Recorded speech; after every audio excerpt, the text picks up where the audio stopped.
Hello everyone, welcome to our online video lesson. So you have decided to conduct this video lesson for us to be able to continue our lesson despite changes sa ato ang mode of learning. So from face to face, so we're going to have asynchronous. So since it's asynchronous, we cannot be able to really meet online. So I have decided to conduct na lang this video lesson.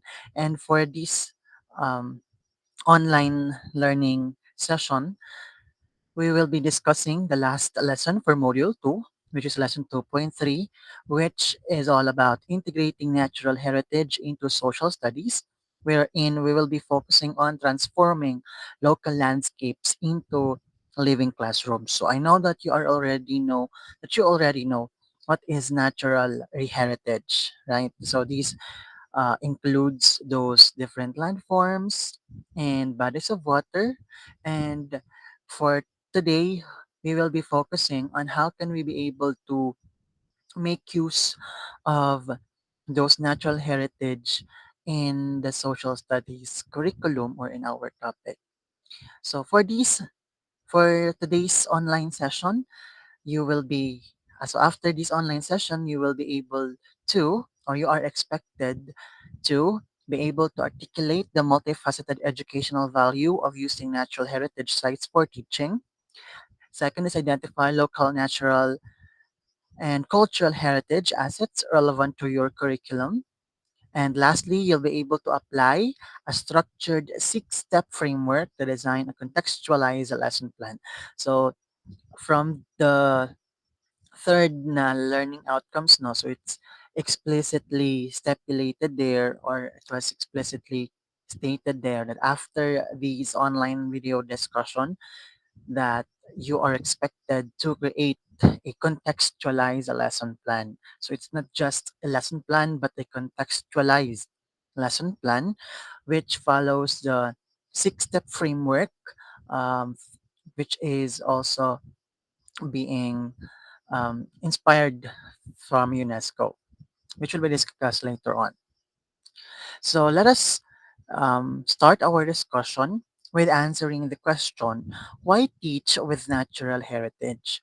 So I know that in the curriculum or perhaps in elementary curriculum, no, na it's really included ang pag-teach sa mga different natural heritage. Example of these are na kung gingon ganina na mga landforms and mga bodies of water. Diba? If you could recall based on your elementary na probably when you were grade 1, grade 2, or grade 3, you were thought of those different na mga natural heritage, mga talampas, mga bundok, mga dagat, karagatan, lambak, burol, all of those.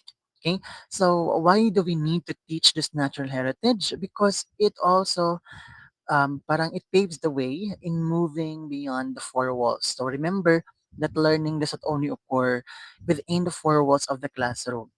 With the natural heritage that we can identify locally or that is near to us, they can serve as an expanded classroom where abstract concepts become tangible and relatable. Because that is what is important naman talaga, di ba, in every lesson or in education system, that we do not just instill in the minds, or we do not just teach abstract concepts, 'di ba, sa ato mga students, but more on how can these abstract concept become tangible, become a product, and become relatable in such a way na na time comes, they will be able to understand and learn how to apply those concepts that they have learned.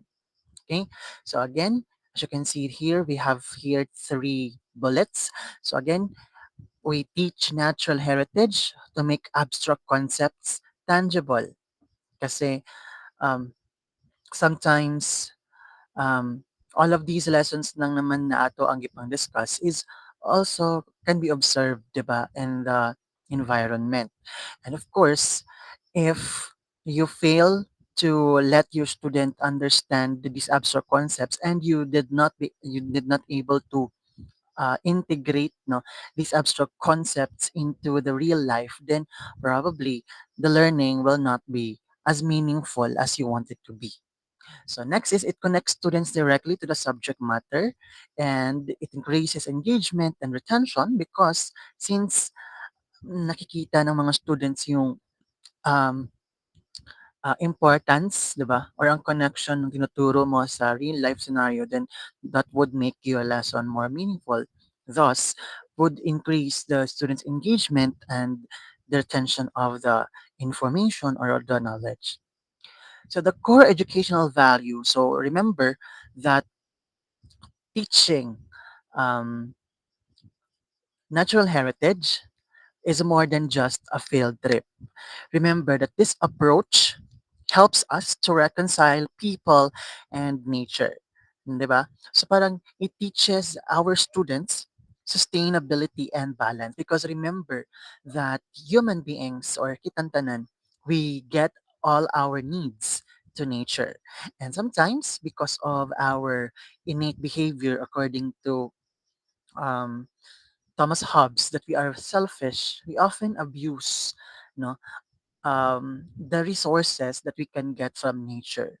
So that is why when teaching natural heritage, parang tinuturuan din natin ang ating mga students on how they can be able um, to like yung relationship nila 'di ba with nature para mare-reconcile wherein we teach them how to use those resources sustainably in such a way na they meet they yeah parang they meet their needs without sacrificing 'di ba the needs of the future generations so parang ganon. Next is address global crisis. So it provides real world context for climate change, biodiversity loss. So 'di ba whether we like it or not, because of a lot is happening in our environment lately. Considering that just like a few days ago, diba, we have experienced a very strong earthquake, not just earthquake but also natural calamities, which includes typhoons, diba? So with teaching natural heritage, parang nako-contextualize din natin kung ano yung mga nangyayari in terms sa environment natin. That is not just only felt here in the Philippines, but globally. Another, it foster identity and sense of place. So with teaching locally found na or kanang mga locally present na mga natural heritage, parang it connects to local history and our culture, thus fostering, 'di ba? Parang may sense of identity tayo and sense of place na parang this is where I belong. I am proud of the place where I belong because you can find there the famous, 'di ba, na mga natural heritage, 'di ba? Like for example, if you are from Merida or from Isabel, which is nakikita natin yung Mount Magsanga. So parang nagkakaroon tayo ng sense of identity and sense of place na parang kung ano ba yung sikat dun. Kung if there's someone who's going to ask you, ano bang sikat dun sa place nyo? Diba? So, you can be able to have this like sense of pride na we can say na, yeah, in our place, we have this famous um, mountain called Mount Magsanga, wherein the reason why it's called Mount Magsanga because it has two summits. As you can, I like that. Okay. Another is it promotes critical thinking. So it necessitates interdisciplinary systems thinking because when we teach natural heritage, we do not just only teach one subject, but we often is parang na-incorporate natin yung ibang subjects, 'di ba? For example, if you're going to teach about um, like rivers, diba? So sa rivers, you are not just going to teach that one based on geography, wherein na parang ah, river siya kasi tinatawag na river kasi malaki siyang running body of water. Pero if you're going to incorporate science there, you can also use that one in teaching like your um, motorcycle, diba? So mga ganon. Madami. So it necessitates interdisciplinary systems thinking kaya it promotes critical thinking. Another is it empower active learners. So students become researchers and not just recipients. So parang when we teach natural heritage, parang it empowers our learners to be an active learner, wherein wherein they do active learning instead of passive learning, wherein wherein parang they do not just passively receive information, but parang we activate their thinking through becoming researchers. So kaya it empowers active learners. So let's make it concrete. So for example, so this is what I am talking a while ago, talk about interdisciplinary or multidisciplinary. So example is the local river, especially here in Isabel, di ba? Ang dami natin na makikitang river. So one natural feature has an endless learning pathways, di ba? A single river can be studied through science, 'di ba? For example, if you want to test the quality of the water, 'di ba? That's chemistry, 'di ba? Or if you want to understand what are the different ecosystems that is present, no, in the river, so that's biology. If you also wanted to understand the process of erosion, I know that you already know what is erosion and what is its difference, 'di ba? With katong the other kuan. So yeah, so that's also physics. Then we can also use that local river in teaching geography, di ba? Wherein we're going to map. Map in such a way na saan ba patungo itong running body of water na to, di ba? So what are its human impact and what is its land use? Aside from that, it could also be used in studying history and social studies, di ba? Wherein we're going to understand how the river shaped local industry, trade, and settlement patterns, especially if you're going to go back to like the civilization, di ba, before, wherein most of the civilization in the world, especially Mesopotamia, di ba, the first ever na wherein doon nagmula ang first civilization. So that was formed, 'di ba, in a river. So as you can see, madami tayong pwedeng pagkunan na or madami tayong pwedeng subject na pwedeng maituro by just, 'di ba, with a single lang na natural heritage. Aside from that, we could also use literature and art. So it could be an inspiration for poetry, stories, and landscape painting, diba? Because usually when we were like high school siguro or when we were elementary, that's also one thing na parang easy lang natin na i-draw, diba? Yung mga rivers na running body of water. Next is also math. It could also be incorporated in mathematics by calculating like the flow rate, the area, the volume, the statistical analysis of data. So as you can see, even pala sa math, pero pwede din pala natin gamitin itong mga natural heritage in teaching those mga subjects. So, I hope that's clear to you, no? Ug unsa ka-powerful, kung gaano ka-powerful yung pag-teach ng mga natural heritage, that it does not just only limited to understanding what is this landform, what is this bodies of water, but but I want you to understand that there is more to it, 'di ba? Pwede pa natin siyang gamitin in various subjects na pwede nating i-teach. So, ganun ka-powerful yung mga natural heritage. So now, let me discuss to you on how do we actually do this or do that. Now, how can we incorporate yung mga natural heritage sa ating lesson or sa ating curriculum? So this is what I am this is what I told you during the I like when introduced to you the learning outcomes. So this is the 6-step approach that you are going to use in doing your contextualized lesson plan. Okay? So this will be your guide, no? Para makapag-incorporate tayo ng mga natural heritage sa ating social studies class. So first, you have here the 6 approach, no? So first, you have understand your context. Second is select the element and link to curriculum. Third is learn more about the element. Fourth is design your lesson plan. Fifth is implement, document, and share. And lastly, evaluate the results. So let us discuss them one by one. So first step is that you you have to understand your context. So, talk about understand your context. You have to understand kung ano yung mga nasa paligid mo. So that is why, in terms of your action, you have to map your local natural heritage. Now, lucky because we have done already those locating mga natural heritage within your specific community. So, meaning you can use already those natural heritage that you have identified from our previous lesson, right?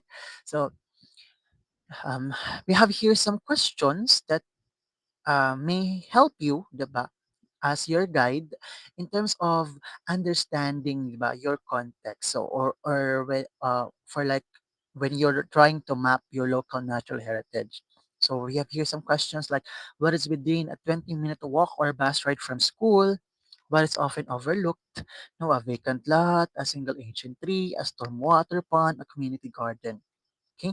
So of course, if you want to really understand also the local natural heritage that is within our locality or community, we must also be able to identify some potential partners. So sa man nga mga potential partners, this does not refer to romantic partners ha.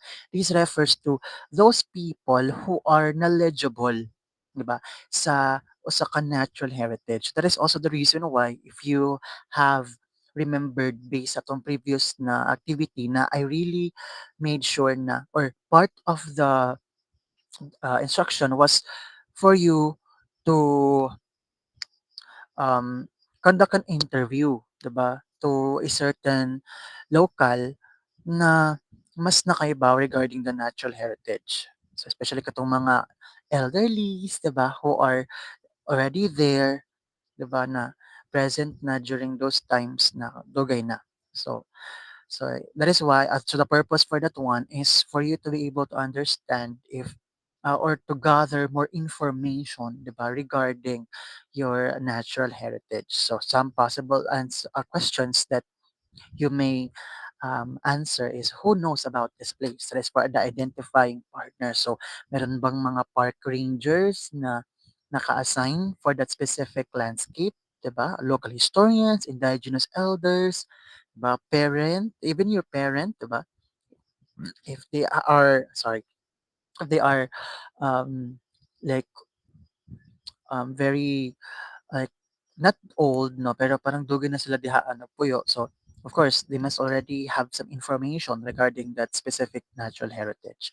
So after understanding your context, you're going to now select the element and link to your curriculum.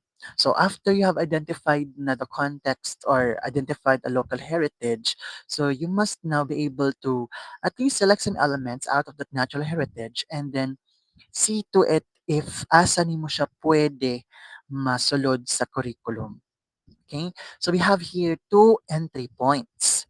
So, for example, is curriculum first. So, sa meaning aning curriculum first. So, talk about curriculum first. You have to look at the curriculum if unsa na mga topics anaa sa curriculum and ngadto na nimo siya pangitaan og paagi og unsaon to nimo pag-insert ang katong imong na-identify na mga local heritage or natural heritage or some elements of the natural heritage para ma-relate siya sa curriculum, 'di ba? Like for example, um, science, no? Like I need to teach about states of matter. 'Di ba? Ang talk about states of matter, this refers to itong gas, liquid, solid, 'di ba? So if that is your kanang topic or that is a topic that you're going to teach na no, kay mo man ang nasa curriculum. So ang imo na dayon naon is unsaon nimo pag integrate ang katong mga natural heritage nga nimo na-identify locally sa iyo topic nga imong i-teach, 'di ba? So for example, since that is your topic, so imong buhaton is that you're going to look for a local water feature or a weather phenomenon. So as you can see, that's how we do curriculum first. Okay? At yung talk about naman place first. So parang you are not going to depend on what are the topics that is already nasa curriculum, but parang ang imuhang i-focus pag-teach is ang place, 'di ba? So if or ang lugar wherein you have found the the tawag ni the where you have found the natural heritage. So of course, it doesn't mean nga since a place first man ang imuhang gamit, di na ka mag-depend sa curriculum. But of course, if maggamit kag place first, imo pod i-make sure nga ma-meet ang kaning imuhang pag-teach aning place first sa mga goals sa curriculum. Although the difference lang is sa curriculum first, you are really going to strictly follow if unsa tong stipulated nga topic tapos i-adjust lang nimo ang content sa imong topic na makita nimo ang katong mga natural heritage kay mo na-identify. But about naman place first, it does not necessarily mean nga dapat mo follow jud ka strictly sa pagkasunod-sunod sa mga topics sa curriculum. So pwede ra ka molaktaw as long as it meet the curriculum goals. Okay, so that's the difference between the two. So the key principle here is that it must be accessible and meaningful. So remember there that I highlighted there accessible and meaningful.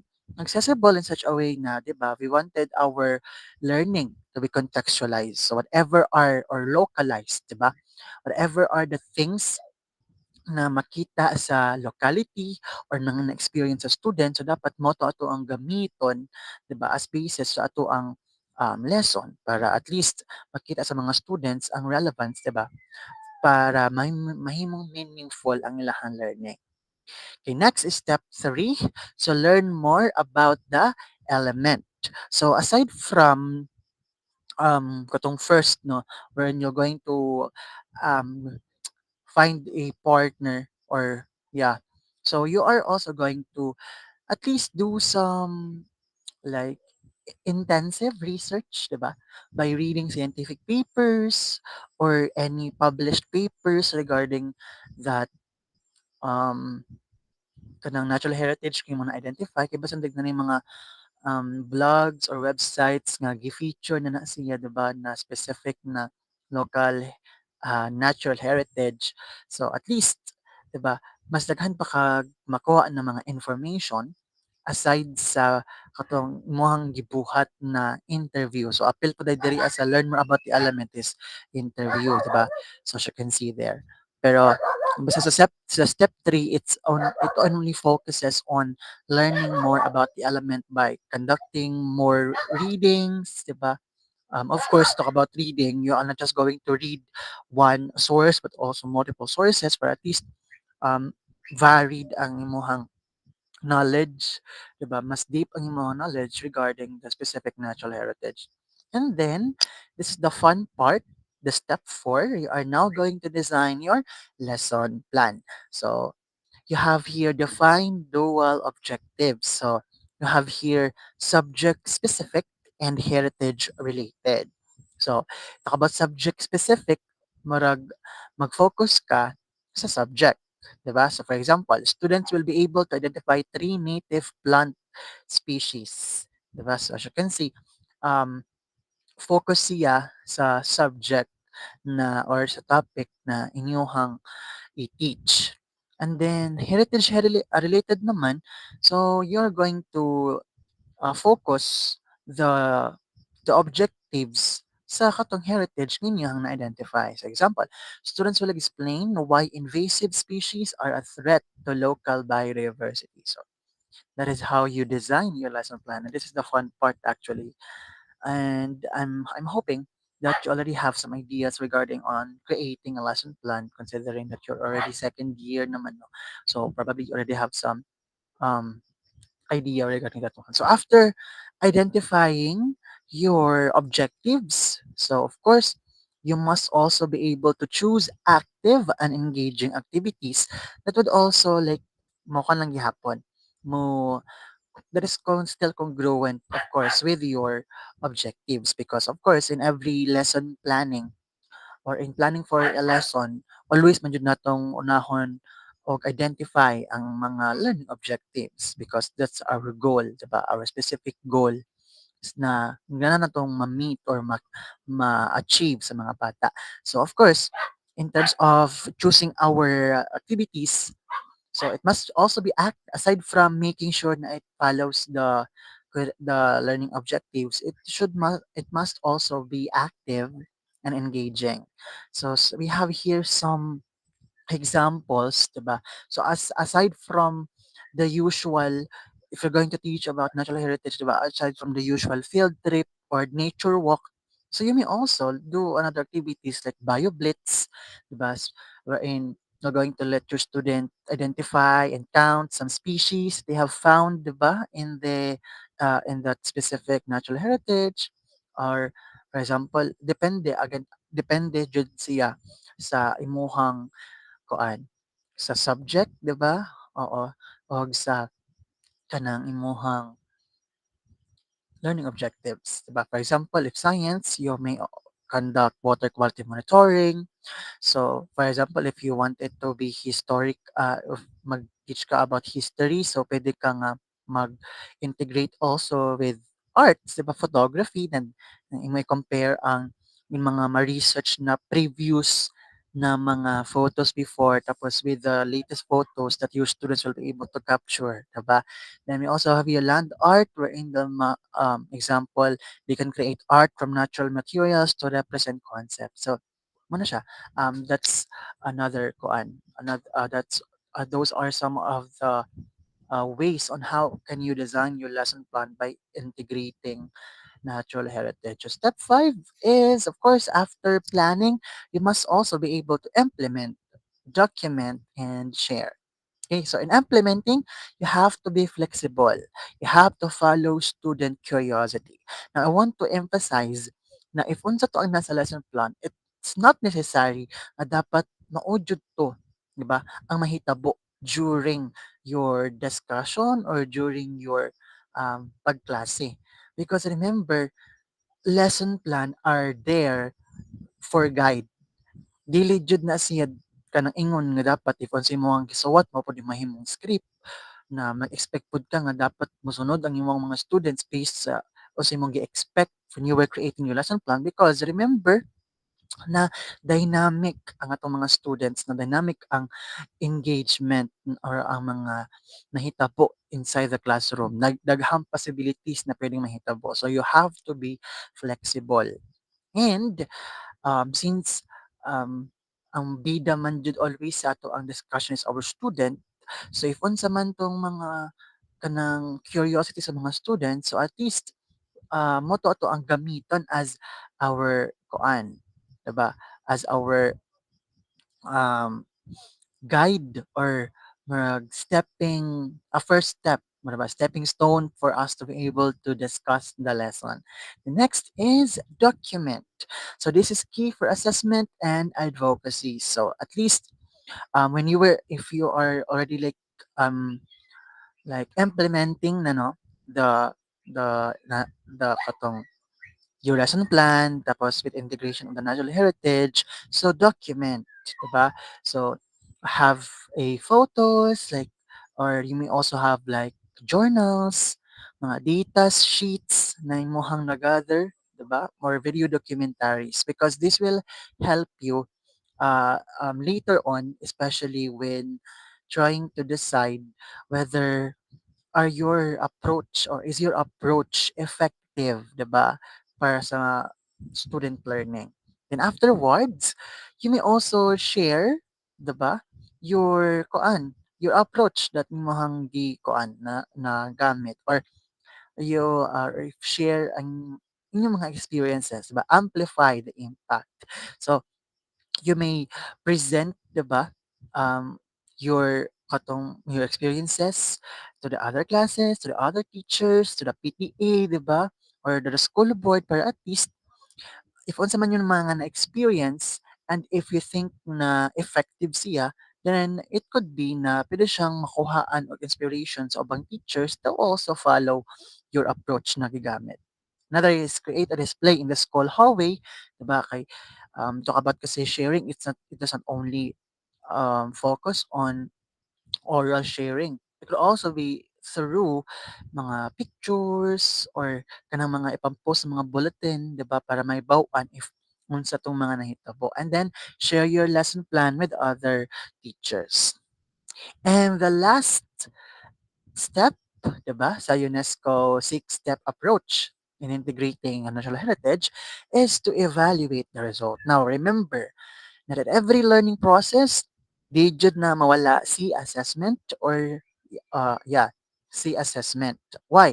It's because through assessment, we will be able to understand if your student really has rabag na ba sila na learn, 'di ba? Or perhaps sa imong hapag teacher, it will also help you in your self-reflection regarding the applicability, the effectivity of the approach that is used or that was used. So mo na siya nga always yun na siya the last step to evaluate your results. So you have here depending, 'di ba? Again on of course in terms of assessment and or evaluation, it must also depend on the learning objective.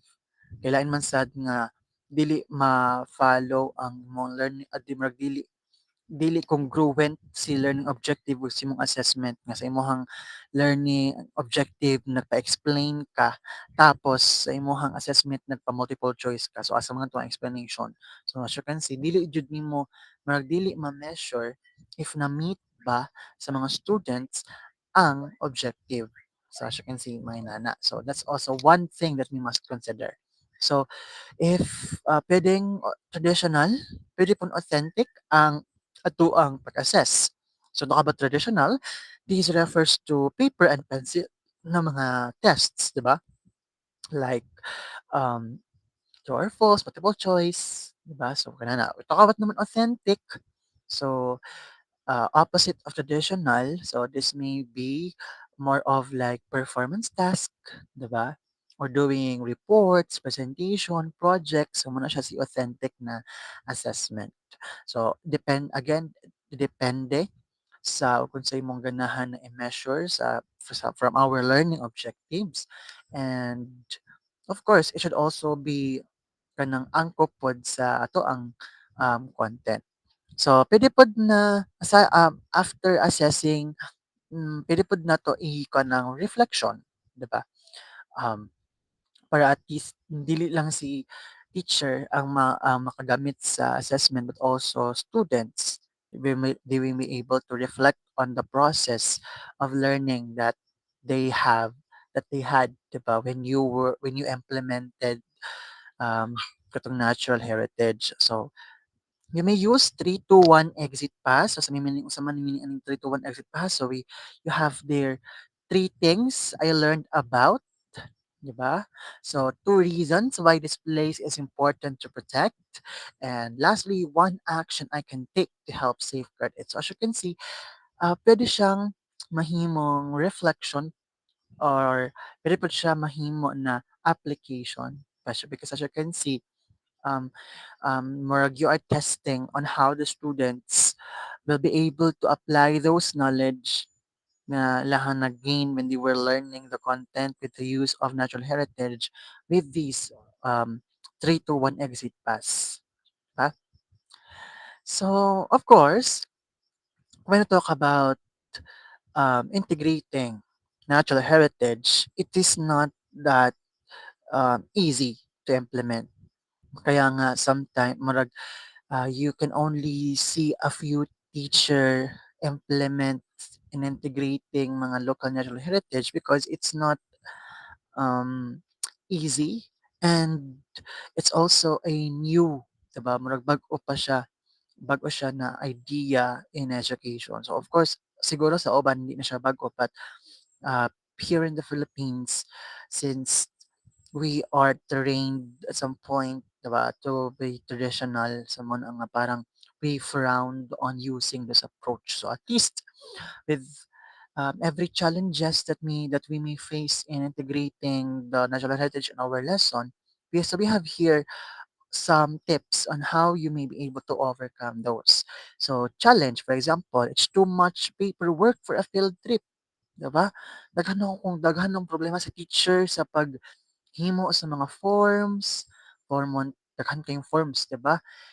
SF school form 1 to 10 daghan pa kayo siya gimuonan tapos napay paperwork sa pag-process sa field trip because talk about field trip, it naman yun yung mga paperworks na kailangan natong i-comply. So, at least possible solutions for that one, where possible solution, it's not it's not about going to far places para lang maka-visit ng mga national heritage, 'di ba? You can start small and on-site, 'di ba? Puwede lang if makita lang naman sa gawas sa inyong school, 'di ba? Or malakaw lang naman siya pila ka meters away from the school. So of course as teacher you are accountable pero at least pero um imo na lang pod i-ensure let's say the safety of the students. So yeah, so as you can see, you may also use a schoolyard, and many of these activities don't require a formal trip. So as you can see, if you are really passionate no on in teaching talaga, so may pamaagi naman. Next is I am not a scientist. So remember that when talking about natural heritage, it's not just all about it's not necessary nga dapat scientist ka para makatudlo ka na it's not all about nga dapat science major ka para makatudlo ka mga natural heritage. Because you are a learning facilitator.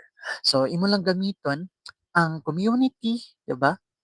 Or if once man ang mga resources ang available sa society para maka-learn imong mga students. So, use community partners and learn with your students. So, mamo na siya ang kuan, 'di ba? As teachers, remember that although the society may perceive us as someone who knows it all or tibaw sa tanan, pero we have to also acknowledge nga dili tanan atong nahibaw-an.